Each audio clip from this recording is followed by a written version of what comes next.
Today's daf we're going to be learning is Zevachim daf lamed chet. Today's daf is sponsored in honor of Judy Berman. We celebrate Judy's incredible achievement of completing Seder Nezikin and making a siyum in the snack community of Netanya with love from her children and grandchildren in Israel and Teaneck. Mazal tov. Okay, today, Rosh Chodesh Cheshvan, we're going to start asking for rain soon, and Zion Mar Cheshvan in Israel anyway, and with that we're going to start our Ta'anit challenge.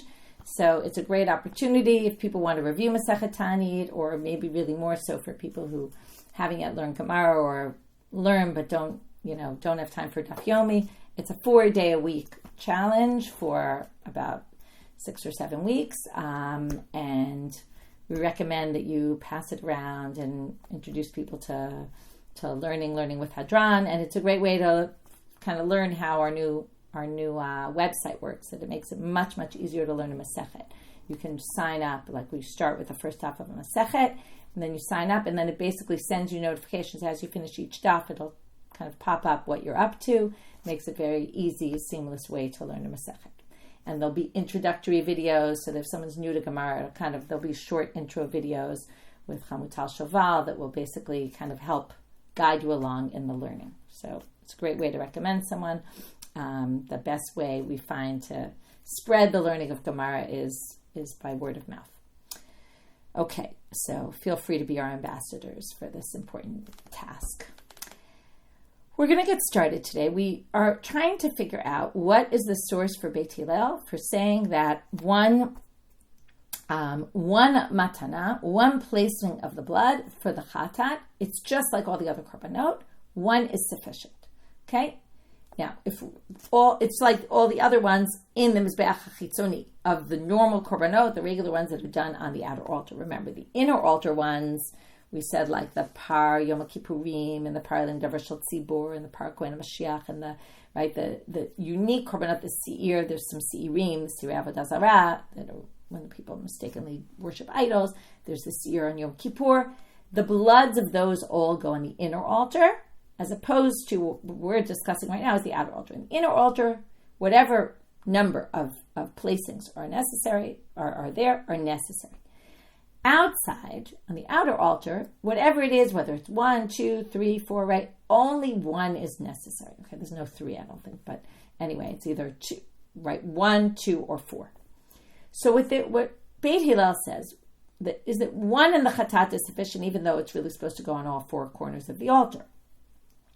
According to Beit Shammai, you need 2 for the sin offering. It's different from all the others. So we saw yesterday the source of their opinion is kanot, right? Beit Shammai darshaned it. Doesn't matter that it's missing a vav in 2 places. It's Rabbi, 2, 4, 6. You get to 6. What does 6 do for you? Well, 4 are critical. 4 is the mitzvah, okay, to do on all 4. And then another 2 is la'akev. It means 2 of those are essential. Must happen. Okay, meaning if they don't happen, there's no atonement. If this doesn't happen, you can't start burning the parts on the altar. You can't eat the meat, right? Because remember, the zrika is what we call a matir. That's why, if you remember, the pigul happens in the zrika, and all the actions that lead up, the shchita, kabbalah, holachan, zrika, because they're all related to the blood, and the blood is the matir. You can only have pigul in the matir, in the action that permits something else to happen. Okay, for example, burning the parts on the altar don't permit anything. You can already eat the meat at that point. There's nothing else that needs permitting. So if you have a thought while you're burning the parts on the altar, it's irrelevant, okay? Because that doesn't it doesn't make it pigul, because that's not a matir. That's just a side point about pigul that's worth reminding you of. Now, what we see here is that Beit Hillel said, kanot. We go by the way it's written. It's written without a vav in 2 places. That only gets you to 4. Okay, so what does he do with the 4? Well, 3 lemitzvah, 1 la'akev. That's how he learns it. Or maybe he says we go by, and that's where we ended, the mikra and the masoret, both how it's read and how it's written. And that gets us 4 in one reading, 5 in another. Right? If we go by the way it's read, it's 6. Sorry, I said 5, I meant 6. And if we go by the way it's written, it's 4, because it's written without the vav in 2 places. Remember, the vav is plural. So without the vav, it's singular. So that would get us to 4. So what do? We have 6, we have 4. We go with the middle, 5. So then we said, what about tefillin? You could say the same thing with tefillin, right? Even though we said that doesn't exactly match our text, but either they had a different text or they darshan it in some unique way, but then you would get to 5 batim of the tefillin. But we resolved that. We said maybe he holds like Rabbi Akiva, that you get to the 4 batim not from that drasha. You get there from the fact that there's tat and there's pat, right? Totafot is made up of 2 different words from 2 different languages that each means 2, and that's how you get to 4. Then we said, what about besukah, besukah, besukot? Sukkot, twice it's mentioned without a vav, once it's mentioned with a vav. That would get you to 5 again. And if we go with 5, what you have? You need 5 walls of a sukkah, right? Imagine trying to build a sukkah with 5 walls. That would be interesting, right? You'd have a pentagon sukkah. So the Gemara answers, starting with the top of our daf. Hatam chad kra kule legufe. No, it's not really 5 here, because one pasuk drops because it's needed to teach you have to sit in a sukkah. It's needed for its own sake. Chad l'schacha. The second one is to say you need schach. What defines a sukkah? The schach. You need the schach on the sukkah. And then what's left? 3, and that teaches you about the walls. Ata hilchata v'garata l'shlishi v'ukmata tefach. And then you have 3, but now we have to get to the fact that the third wall only needs to be a tefach of width, and that's because there's a halacha l'moshe misinai. Ata hilchata means the halacha comes, but halacha in the context of this means halacha l'moshe misinai. There's an old tradition that says one of the walls only needs to be a tefach, so that drops it down to 2 and part of the third wall. Okay, so we resolved that one. Third and last question. Elameata v'tama shvu'ayim. Now this is about a woman who gives birth. If she gives birth to a male, she's tameh for 7 days. For a female, 14 days. Then if she continues to bleed, her blood is called dam tohar. In the times of the temple, this was very relevant. You couldn't go into the temple until the end of that. Okay? Nowadays, we don't have that issue, okay? And we don't actually hold by the 7 and the 14 either. We hold until the dam stops, and that's for a different reason, which we'll get to when we talk about nida. But anyway, the point is, her dam that she's tameh, according to Torah law, is 2 weeks, shvu'ayim. But it's written without a vav. It should be shin bet vav ayin, shavua, right? Shvu'ayim. But it's actually, and it should have 2 yuds really, but it's written as shiv'im, 70. Okay, that's a big difference. 14 and 70. So shiv'im, because it says shiv'im, ahani krav, ahani masoret. If we go with this average, right, arba'im b'trein b'aylametav, she should have to be 42 days in dan tameh, right, impure blood, right, which basically means she can't be with her husband for all those days. To which they say, shanei hatam dichtiv kin nidata. There it says she's like a nida. Now a nida is 7 days. So 14 is kind of similar to 7, right? It's double. But we're not going to get up to 42, okay, even though it is divisible by 7, but it's way different than 42, and therefore that's why we don't say it in that situation. But it doesn't mean that by us it wouldn't be the case, and we're done with that. So we have our proof for Beit Hillel. It's learned from kranot, in possibly 2 different manners of darshaning that, as we saw. Now we're going to bring another way of getting to a reason of Beit Hillel. And the way it's introduced in the Gemara is Tanna ma'itela mehacha. A different Tanna brings it from here. Here meaning what we're about to say. So now we're going to start a whole different proof for Beit Hillel. So we have kranot is one path, which kind of splits into 2, how exactly you get it from there. Now we're going to go on this drasha, v'chiper. Mipnei hadin. Okay, this word mipnei hadin is a little bit strange. Mipnei hadin means out of logic. Now it's not logic, it's a drasha. But what it seems to be saying is, and we'll see this in a minute, there's this drasha v'chiper, which we'll get to what that is exactly. This is coming to counter the logic, or maybe because we can't get to a logical explanation, so we need a drasha. Okay, so we're going to explain first what were the possible logical explanation you could get to it from logic. When all of that fails, which they're already telling you it's doomed to fail, we're going to use the drasha v'chiper. Before we even start, let's just tell it, where are these v'chiper from? So we're in Vayikra chapter 4, which is the chapter with the 4 chataot that we learned about in Horayot. The chatat that the Kohen HaMashiach, if he sins, right? These are all the chataot pnimiyot. Okay, well, 2 of them are the chataot pnimiyot. Then we're going to move to the regular chataot. So there's 2 and 2. So there's the par Kohen HaMashiach, that's how it starts. Then we go to the par Helen Dever Shel Tzibor.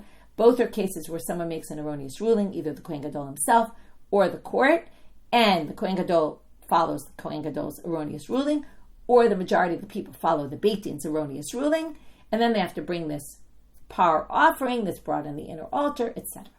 That's not what we're talking about. The next two sections are if the Nasi sins, then he brings it's a unique sin offering for the Nasi, but it's not a unique one that it goes in the inner altar, it goes in the outer altar. It's a chatat, a type of chatat. And then we have the individual, and the individual can either bring a goat offering or a sheep offering for their sin offering. So that's just a regular individual that sins. That's our classic. You ate chaylev, you didn't realize it was chaylev, and then you bring your sin offering. So, right, because it's all for unwitting sins. So in the section about the Nasi, and in the section about the individual who brings a goat, and in the section about the individual who brings a sheep, by each place it goes through what you're supposed to do. And it says, v'chiper, okay? It says, and this will atone for him. Okay, generally it says something like, because we're going to get to this later, that's what I want you to say, v'chiper alav kohen mechatato, and the kohen then succeeds in getting atonement by sacrificing the sacrifice for the person, which generally is the blood, okay, succeeds in getting atonement for this person, v'nislachlo, and he is forgiven, okay? All of them have the language v'chiper and also v'nislach. That's why I'm telling you that, because that's going to come up later. But right now we're interested in v'chiper, but we're really not interested in it yet, because what we're going to do right now is we're going to talk about the logic, the logical argument you could have made to prove that perhaps that one placing of the blood is sufficient. You might have thought, well, we can explain this logically. Okay, usually in a midrash halacha, when it says this lamata, it says this lamala, what it means is later in the psukim and earlier in the psukim, but that's not what it means here. There's bloods that go on the top part of the altar, and there's bloods that go on the bottom part of the altar, or really it started with bottom and went to top. There's bloods on the bottom. That's all the korbanot other than the sin offering are put on the lower part. Remember, we talked about there's bloods that go above, there's bloods that go below. Generally, it's the sin offering goes above, and all the other offerings generally are below that chuda sikra, that red line that is in the half point of the height of the altar. Remember, the altar was very high, right? That's why there's a ramp going up. So there's blood that goes lower down, and there's blood right on the bottom part. There's blood that goes on the upper part. Matan damim. So then we can compare them. Matan damim hamurim lamata shenitanam b'matana achat kiper. Right, we've learned that already. That all the other bloods, one is sufficient. So af damim hamurim lamala. So likewise, also the sin offering that goes above shenitanam b'matana achat kiper. That one should be sufficient. That would be the logic. But now the Gemara says, or we could go the other way. Oh, kalech l'derech zo. It's a classic midrash halacha where it's basically saying, who's to say that's the logic? You could say the exact opposite logic. Ne'emru damim bifnim v'ne'emru damim b'chutz. Now there's blood of sin offerings that are brought inside, and there's blood of sin offerings that are brought outside. We're obviously talking about the outer ones, remember? But we mentioned there were these blood offerings that go inside. Ma damim hamurim bifnim. Now the ones that go inside, we already learned in our Mishnah. Chisar achat min hamatanot lo asav lo klum. If you missed one of them, you didn't do anything. Af damim hamurim b'chutz. So likewise, the sin offering bloods that are brought outside, chisar achat min hamatanot lo asav lo klum. Maybe it would be the same then as the sin offerings brought inside. And if you don't do one, it's as if you didn't do anything. So the logical argument continues, near elimi domet. Let's try to figure out to which is it more similar, and therefore we should learn from that one. But here we're going to also get confused, because you could go either way. Danim chutz michutz ve'in danim chutz mipnim. The logic to go with option A is to say, well, outer altar. Let's learn the outer altar from the outer altar. Oh, kalech l'derech zo. Or maybe we go the other way. Danim chatat va'arba kranot mechatat va'arba kranot. Right? How is it similar to the ones brought inside? Because there were both sin offerings that go, and the blood goes on all four corners. Most of the other sacrifices, first of all, you don't put them on the corners, you put them at the bottom of the altar. Corners, by the way, I want to clarify. Kranot is not, in Hebrew it might translate as corner, but the keren of the Mizbeach is actually, that's how we know it has to be at the top of the altar. It's like a protrusion that was 1 cubit wide by 1 cubit long by 1 cubit in height. Okay, a 1 by 1 by 1 cubit protrusion at the top of the altar in the four corners. Okay, so that is done on the four corners, and the ones on the inner altar were also done at the four corners. Okay, you could call it the horn, right? A Karen is also a horn. Karen Zavid is a corner, right? Karen is used also as a horn and also as a corner. So you're right that Karen translates literally as a horn. You could also go at the horn of the Mizbeach. I think it's really the corners of the altar, but at the top. Okay? Exact translation you can figure out. But that's the idea here. So now, they say, so now, which is it more similar to? You could say the opposite, right? That this korban is unique because it's done on all four kranot, just like the one done inside, and it's a sin offering. So therefore, learn chatat and arba kranot from chatat and arba kranot, and therefore you'd say maybe they're all necessary. Va'al yochiach chutz, don't learn it from the outer altar, she'en chatat va'arba kranot, right? It doesn't have those criteria. So now we realize why the logic completely fails, because you could use a logical argument this way, you could use a logical argument that way.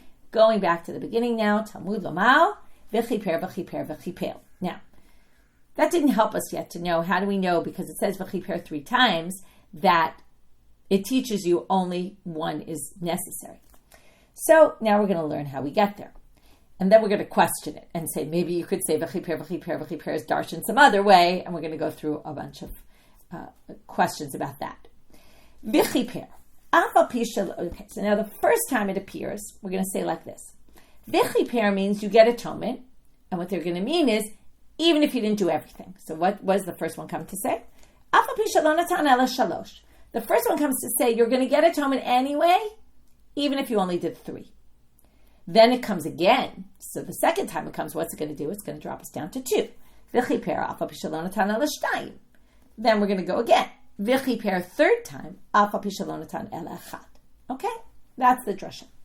So now we're going to have 2 main questions on this. The first one's a short one, but we're going to answer quickly, and the other one's going to take a little longer to answer. First question. Don't you need it to tell you that you need atonement? That, in other words, not that you need atonement, that this provides you with atonement. If you do this, you will be atoned for the sin that you did. To which I'm a Rava, and this is why I read you the V'nislach before, Bar Adamari Ezbrali, okay, Bar Adamari, he taught me this. Amar Kra, V'chiper v'nislach, Zoi kapara, Zoi slicha. What is slicha? Generally, slicha is forgiveness, but what it really means is atonement, right? God forgives you for your sin. That means you received atonement. So kapara and slicha are basically synonymous, which means that if you really needed it to tell you that this affects atonement for you, you got it in the word v'nislach, and the word v'chiper is unnecessary and can be used for a drasha. But now, so the fact that it can be used to darshan, we got. But maybe it can be used to a different drasha. And now the Gemara is going to suggest, maybe you should read it like this. And then we wouldn't conclude that, we would conclude actually that you need all 4, but they don't have to be exactly the way we think they have to be. That's where this is going to go. V'chiper, and this can do the same thing. Each time it drops us a level. V'chiper, afa pishalonatan ela shalosh lamala ve'echad lamata. Say, oh wait, you're supposed to do them all 4 at the top. But the first time it says v'chiper, it's to tell you, well, if you did 1 below and 3 on top, it's still okay. V'chiper, the second time comes to teach you, alpha b'shalonatan l'shtayim lamata v'shtayim lamala, 2 and 2. Third v'chiper, now this one's going to be a little surprising. What are you expecting it to say? 1 and 3. That's not what it says. V'chiper, alpha b'shalonatan lamala ela lamata. The third one is coming to drop it instead of 2 and 2 to 0 and 4. Okay, even if you did none on the above and 4 down below. Now, we don't really know why they jumped like that from 2 and 2, right? They went from 3 and 1 to 2 and 2 to 0 and 4. So that's, now they're going to say, maybe what it's trying to tell you is you need to do all 4. But if they're all sprinkled on the bottom part of the altar, that will be sufficient. Okay? It's not the ideal, but it'll work. Amar of Adar Yitzchak, im ken bitalta Torat kranot. Okay, skip the word arba, that doesn't belong there. If that's the case, then you've completely lost the halacha of the kranot of the altar, because the kranot are at the top of the altar. So they say that shouldn't bother you, because irachman amar li batzlun. If the Torah said so, then the Torah said so. In other words, yes, the Torah says you have to put it on the 4 corners, or the 4 corners at the top of the altar. But if you threw it at the bottom of the altar 4 times, right, on all 4 sides, that could work, and the Torah is telling you, yeah, it's fine. It works that way. The Torah tells you, the Torah tells you. Now, the Torah didn't tell you, but this is, if that's what the drasha means, then it could be the Torah is telling you, you don't need to do it. So now we're going to have a different reason to reject this, because that logic of, you've gotten rid of the whole law of kranot, maybe you could. In other words, again, there's the ideal and there's the post facto. If it happened, maybe it still works. So now Rav is going to reject this drasha for a different reason. Rava, ezehu davar shetzarich shalosh, hevei omer elu kranot. In the end, this is a drasha of 3, right? V'chiper, v'chiper, v'chiper. Now, what we ended up doing was, we basically said 4, according to this alternate suggestion, we said, perhaps if you did all 4 at the bottom, what he's basically saying is what I said before, which is how we got from 2 and 2 to 0 and 4, right? They're asking in a bit of a different way, but this has nothing to do with 3. If it were 3, it would be more like 1 and 3, right? If you did 1 on top, 3 at the bottom. This doesn't have to do with 3 at all. This has to do with 4. You're basically saying all 4 could be done at the bottom. But there's a 3-part drasha, chiper, chiper, chiper. That fits much better with take 1, take 2, take 3, all you're left with is 1. And that's our drasha. So that's how he rejects this drasha. But the Gemara says, Ema, you could still say, and now we're going to go back to what I said they didn't say, but maybe you could go back to that alternate suggestion and fix it. And then make it related to 3. Maybe it gets you to 1 above and 3 below, okay? Meaning, first one gets you to 3 and 1. Second one gets you to 2 and 2. Third one gets you to 1 and 3. And then 1 above, 3 below would work. Why didn't we suggest that? And maybe that's an alternative suggestion that could work to reject our drasha. Okay, this whole thing is, again, part of the second question, which is, right, maybe there's an alternative way, right? The first question was, we need those words for themselves, and then we said, no, we don't, because Nislach teaches that. The second was, maybe there's an alternative drasha. So we gave an alternative, but that alternative didn't work, because it really doesn't relate to 3, it relates to 4. So maybe we'll change it a little bit, modify it to actually make it work, be relevant for 3. And then this could really be a good rejection. But the Gemara says, wait, there's no way that could be. And that might explain why they jumped from 2 and 2 to 0 and 4 from the beginning. Because lo matzinu damim shechatzian lamala v'chatzian lamata. We don't have a precedent for a case where some blood is poured at the top and some blood is poured at the bottom. There's no such thing. Okay, nobody would ever have in their right mind a thought that you could do the blood on the top and the bottom. Okay? In other words, maybe, right? Remember we learned, Nitanim lamala, if you did them lamata, it works and all that. But nobody thinks that you could do part and part. So now they're going to say, what do you mean? Maybe there are. And they're going to suggest a bunch of suggestions until they eventually reject them all. Okay? And we're left with, again, it couldn't be 0 and 4, right? 0 and 4, and that's what this drasha is teaching you. Because if you did them all at the bottom instead of the top, that can't be what you're learning from v'chiper, v'chiper, v'chiper, because there's only 3, and that really teaches something that's related to 4. And it can't be some above, some below, the 3 and 1, or 1 and 3, which would have worked, because there's no such precedent. Now we're going to try to suggest maybe there is a precedent. The lo v'hatznan, doesn't it say? Hizami menu achat lamala v'sheva lamata. This is when the Kohen Gadol went into the Kodesh Kodeshim and he takes the blood from the bull and the goat offering and he sprinkles the blood toward the kaporet. Some people say on the kaporet, some people say toward. This seems to say on the kaporet. You'll see why in a minute. What does he do? Hizami menu achat lamala v'sheva lamata. That's why we count achat v'yachat, achat v'shtayim, because he does 1 above and 7 below. Okay, now what is 1 above? 1 goes to the top part of the kaporet and right, which was the covering of the Aron, and 7 go below. Now, it's not exactly the altar, but it is a case where you're going to have some going up, some going down. To which the Gemara says, no, you totally misunderstood that Mishnah. When it says achat lamala v'sheva lamata, it doesn't mean 1 on the upper part and 7 on the bottom. It means kimatzlif. It's like a matzlif. Okay, what's a matzlif? The Gemara is going to ask, my kimatzlif? Mechavi Rav Yehuda showed him, and he did it, kiminagdana. Okay, we've learned this already. What's a kiminagdana? Like one who gives lashes. Now, when you give lashes, you take a whip and you kind of throw your hand, right, with a twist of your elbow, I guess you would say, right? You reach forward. Now, they would often do one, like lifting your hand high, and then one lifting your hand low.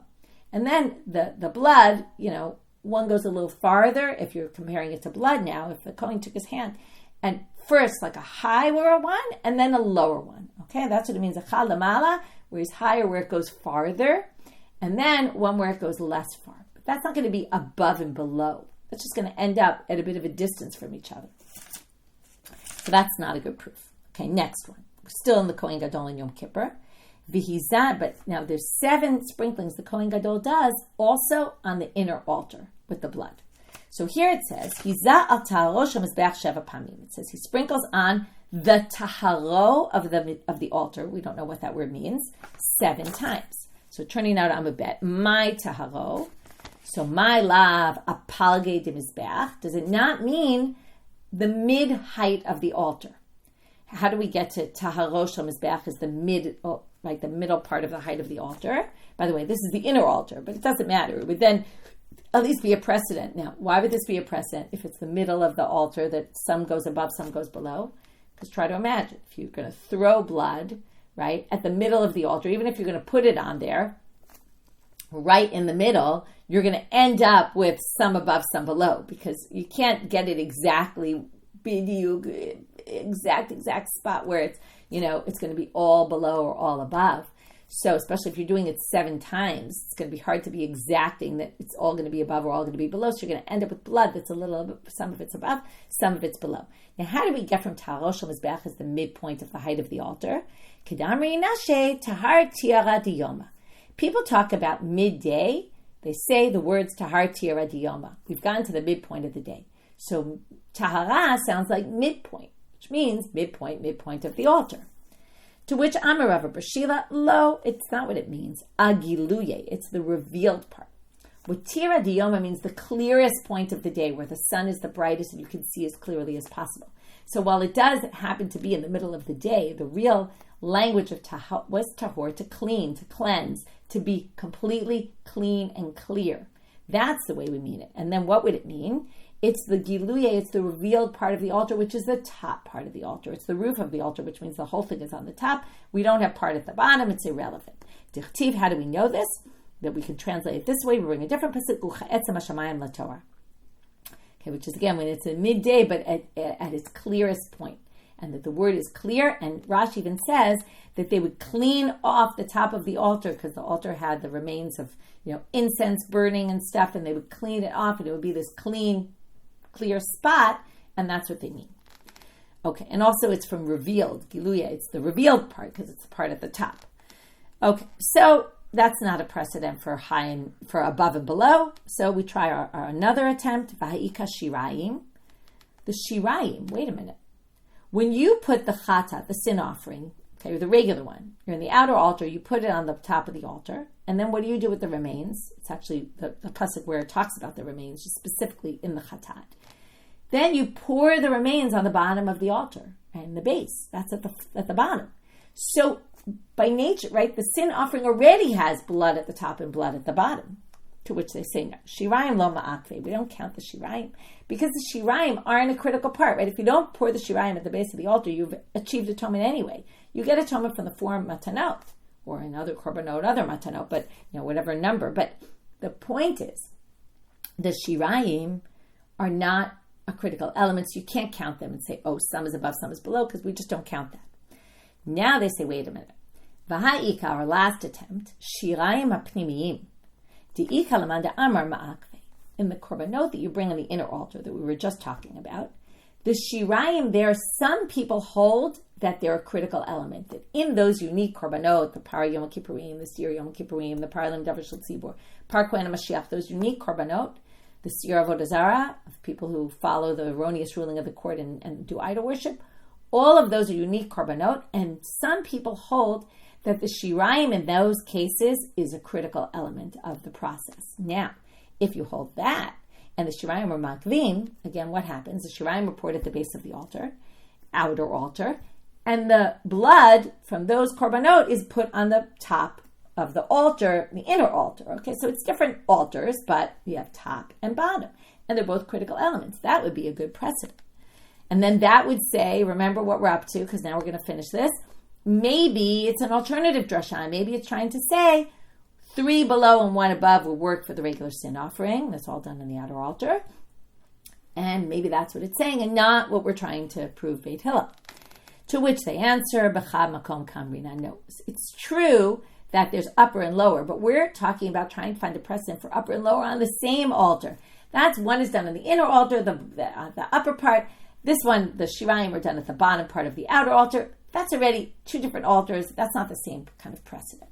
We're saying that there's no precedent for blood being brought on the same altar, both at the top and at the bottom, and for that we really have no proof. So in the end, we're back to this is a good drasha. V'chiper. Each time it's mentioned, it drops one. One is not important. Two is not important. Three is not important. As long as you do one, it's sufficient. Okay, and basically there were two main questions. One, don't we need that word for itself? No, we have a nislach. Couldn't we learn this drasha some other way? Which then we had two kind of attempts in there, because it was to go from 3 and 1, 2 and 2 to 0 and 4. Then we just modified it to 1 and 3 to relate to that. What does that have to do with 3? And then we said that can't possibly be because, and by the way, once we say that can't possibly be because you wouldn't have blood at the top and the bottom, which, we had some questions about that, but resolved them, it explains why they made the jump from 2 and 2 to 0 and 4. Because no one would have thought to get to 1 and 3 because that's just not, you would never have that kind of thing. So they were operating on that assumption. Till that didn't work, and then they suggested the other assumption and then answered it, well, there's no such thing. Okay, now moving on to a braita, which is really just quoting Beit Shammai and Beit Hillel, but because of the way, we're going to see it's quoted in the name of Rabbi Eliezer ben Yaakov, because of the way he quotes it, we kind of ask this question, you'll see in a minute, and then we resolve it and move on to the last sugya. Rabbi Eliezer ben Yaakov omer, Beit Shammai omrim, shtei matanot shebechatat, ve'echad shebechol Zevachim, mitirot u'mefaglot. This is nothing new. As we know from our Mishnah, Rabbi Eliezer ben Yaakov says that Beit Shammai holds 2 matanot, right, 2 placings of the blood in the sin offering, and 1 for all the other offerings, again, in the outer altar. Mitirot, they all permit their matirs. Okay, we've talked about this a lot, right? Because again, pigul happens in the matir stage. What's a matir? A matir is it allows something else to happen. Meaning, if you sprinkle the blood, and all the actions that lead to the sprinkling of the blood are all part of this matir, and that's why the pigul thoughts are all on that, it permits 2 things. It permits the imurim to be burnt on the altar. If you didn't sprinkle the blood, you can't burn the imurim. Right, the parts that are supposed to get burned are in an ola, the whole animal. You can't burn it till you finish the blood. And their matir, the meat to be eaten. If there's meat to be eaten in that sacrifice, it permits the meat to be eaten. So, in the case of all the other korbanot, it's just one placement already affects the matir, right? It's already permitted, whatever else we need to be permitted. And in the chatat, it's 2. And because of that, mifaglot. The pigul happens in that stage. So now what's important to say? According to Beit Shammai, what does that mean? If you're going to create a situation where the meat becomes pigul, which then again means if you eat the meat, you get karet, well, it would have to be, remember what we learned, ein mefaglin b'chatzi matir, it would have to be in both matanot for the sin offering. If you had it only in one of the placings, that thought, it wouldn't make it pigul because you didn't have it in the second thought, right? The second one. And there is no pigul in a chatzi matir, in a matir that's only half done, right? In part of it. Okay, so I just want you to note that Beit Shammai on the one hand has a stringency, which is in order to allow the meat to be eaten and the meat to be burned, you need it to be in 2 matanot, 2 placings of the blood, as opposed to Beit Hillel who says 1. But there's a leniency also. Because if you have a pigul thought in the first placing of the blood, according to Beit Hillel, that would be pigul, because you only need 1 placing. According to Beit Shammai, it's not pigul, because you haven't had a pigul thought in the whole machshava. If you didn't have a pigul thought in the second placing, then it wouldn't be pigul. So he has a chumrah and a kula. This is important for the continuation of the sugya. Beit Hillel omrim, echad shebechatat, echad shebechol Zevachim, materen u'befagelet. Only 1 placing is needed, and therefore, it's actually, if you have a pigul thought in that 1 placing, it's pigul, whether it's a sin offering or any other offering. That's the chumrah. Matkefla Rav Oshaya. Rav Oshaya says the way you explain this, im kain linie gabe kule Beit Shammai v'chumrei Beit Hillel. Well, we know in general that Beit Hillel is much more lenient than Beit Shammai, and there's actually a list they kept of all the stringencies of Beit Shammai. Okay, it appears in a Mishnah. In which cases is Beit Shammai stringent, and in which cases is Beit Shammai more lenient than Beit Hillel? So why isn't this in that list? This should be in that list because when it relates to pigul, Beit Shammai is actually more lenient, because if you have a pigul machshava, a pigul thought in, right, meaning you think, I'm going to burn the meat outside of its designated time, for example, then what's the problem? It's going to be pigul according to Beit Hillel, but it's not going to be pigul according to Beit Shammai because you didn't have it in both of the placings, and both the placements are critical. And ein mefaglim b'chatzi matir. There's no pigul if it's only half the process. So the answer is obvious. Amar le Rava answers ki itchal lehetera itchal. The havale Beit Shammai lechumra. When they asked the question about, the machloka between Beit Shammai and Beit Hillel, what they asked is how many matanot are ma'akvot, like how many matanot are essential. That was the focus of their question. And on that issue, Beit Hillel is the one who's more lenient. He says, all you need is only one. It's true that it ends up leading to a chumrah, but the main focus of this was really the question about what permits the continuation of the process and what affects atonement. And that's only one according to Beit Hillel, and therefore he's the more lenient one.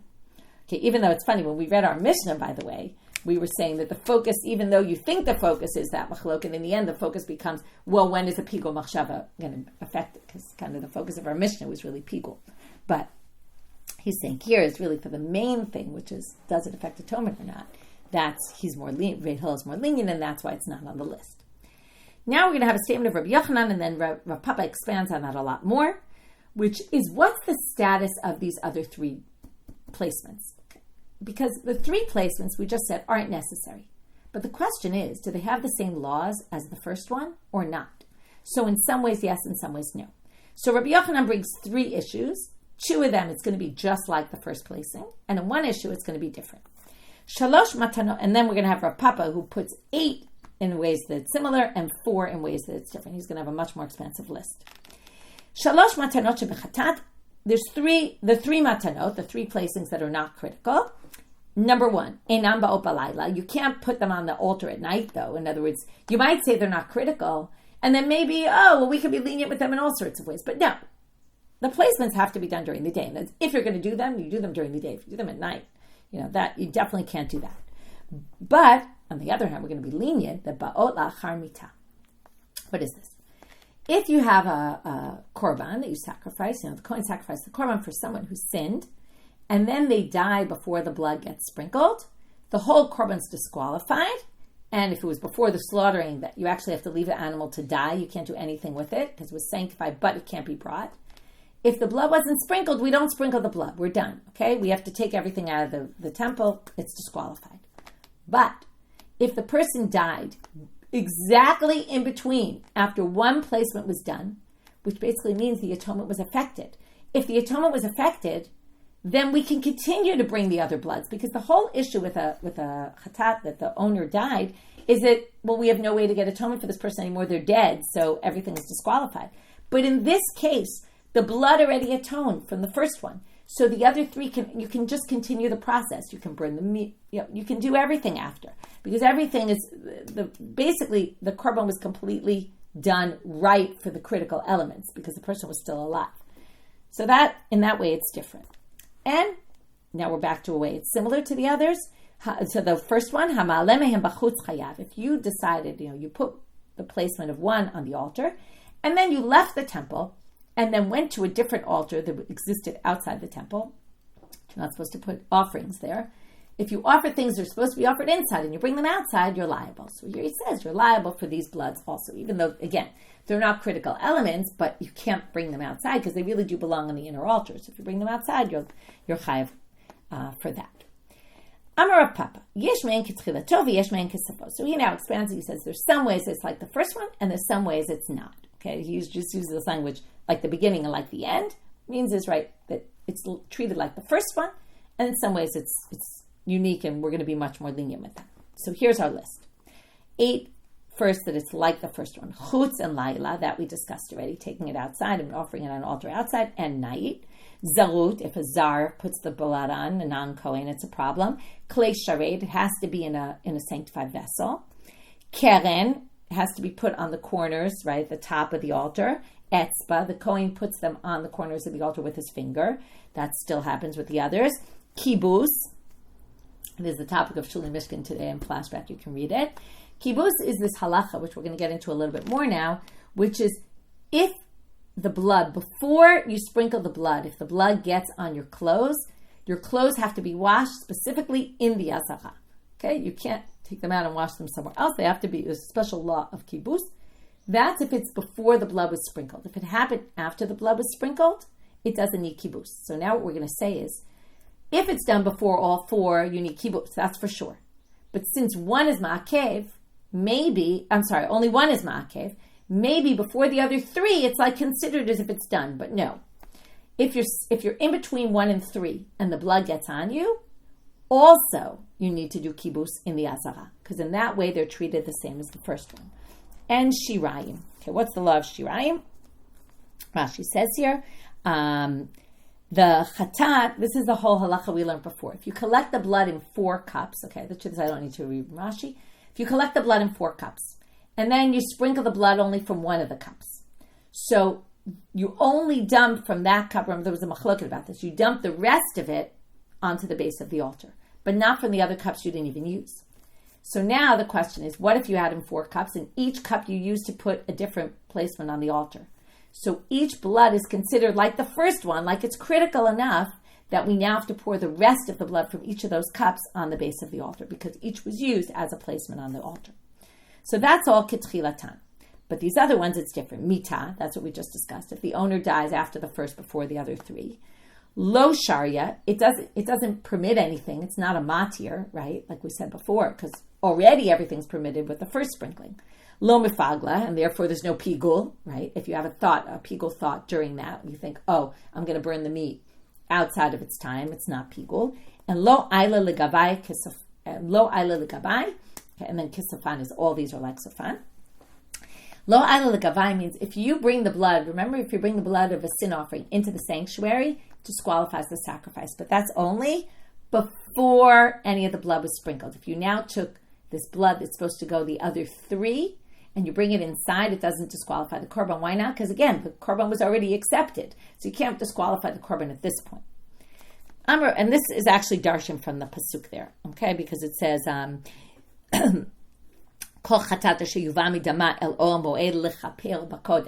if you bring it in to achieve atonement. Now, atonement was already achieved here. So if you bring this blood and it doesn't disqualify, and by the way, the pasuk says there, not only does it disqualify the korban, the pasuk says you have to burn it. The pasuk actually doesn't say it disqualifies, but they learn that it's disqualified. And it says by esh yisaref, okay, tisaref, you have to burn the blood. You don't need to burn this blood now because it's not that, right? This isn't relevant to it. Amar Rav Pappa. Now Rav Pappa brings a proof, menami and Allah. What's my proof about the kibus? That also before these 3 placings, if you're standing at that moment and the blood gets on you, you also have to wash the garments in the azara. Titnan, right? That's the temple courtyard where all this is going on. Titnan, it says in the Mishnah, Nitaz min atzavar ala beged eno te'um kibus. If it spritzes from the animal as it's slaughtering onto the people, okay, I went to the Zevachim once, which is they do the Korban Pesach, and the Shomronim, the Samaritans, and everyone was wearing white, and then like a few minutes later after they slaughter the animal, everyone's got red on their clothes. Like that it's just what happens, okay? Now some of the blood needs kibus, some of it doesn't. So if it goes from the neck of the animal onto the clothes, it doesn't need kibus. Mina keren umina yesod, if it comes, once it went on the corner and then it comes onto your clothes, or in the base, right? Like you can imagine, you're pouring it and it splatters back at you once it already went there. So you don't need kibus. So what is you learn from here? It sounds like only once it reaches the keren, but if it's going to go on the keren, which is also before sprinkling number 2 and 3 and 4, right? So it sounds like you will need kibus, and that's my proof. The Gemara wants to reject this and say, what are you talking about?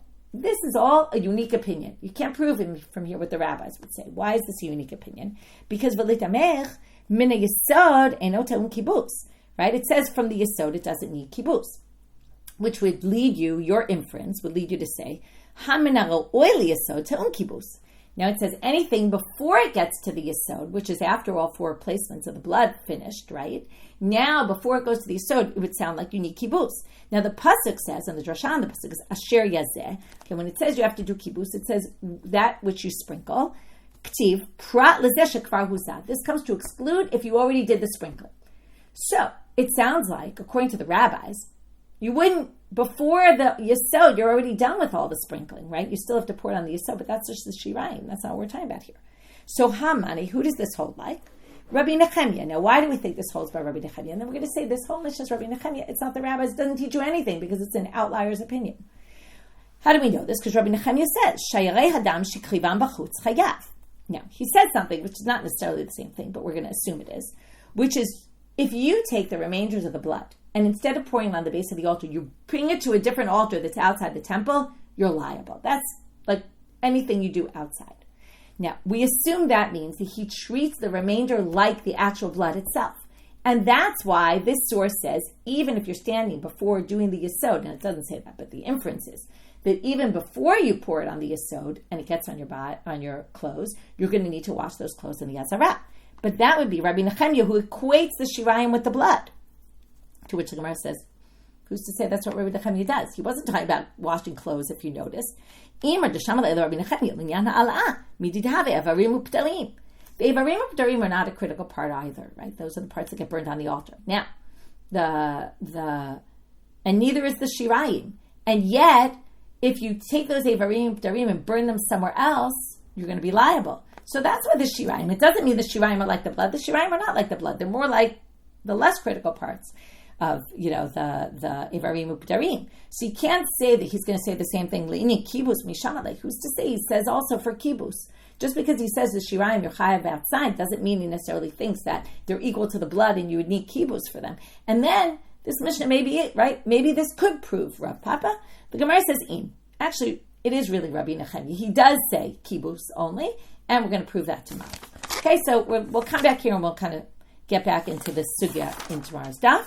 So let's just do our summary. We started with all the psukim about if we say we go with the average, right? We have two questions from Sukkah, right? We did the tefillin one yesterday. We did the Sukkah one today, and the Tuma Dam Leda, okay, the blood after childbirth. Then the Shvu'ayim Shiv'im. Then we got to right, and those we resolved all the difficulties that we asked from there.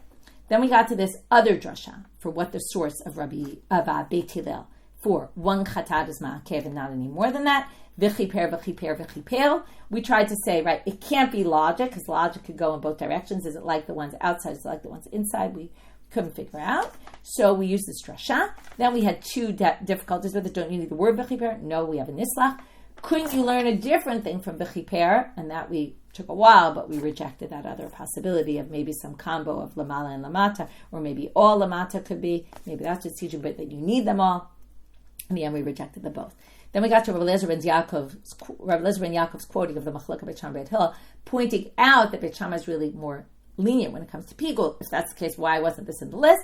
Because on the other issue of the matir issue, and that was the main issue, he's more, right, Beit Hillel is actually the more lenient one. Then we got to these methods in which, laws in which the 3 extra sprinklings that, again, are mitzvah, they're important to do, but they're not necessary. So because they're not necessary and you affect the Talmud already from the first one, well, in what ways are they similar and have to be done the same way? And in what ways are the laws for them different? And that we had 2 and 1, right? 2 ways they're similar, 1 they're different. For Rabbi Yochanan, Rav Pappa was 8 and 4. And then we're dealing with this kibus, because what Rav Pappa tried to prove kibus from this Mishnah, but the Gemara is trying to counter and say that Mishnah is only Rabbi Nechemia. It's an outlier opinion. You can't really prove your opinion from there. So we're in the middle of that, and we will get back to that in tomorrow's daf. Wishing everyone a good day and a Chodesh Tov, and don't forget about the Tanya challenge. See who you can challenge to join it. Have a good day.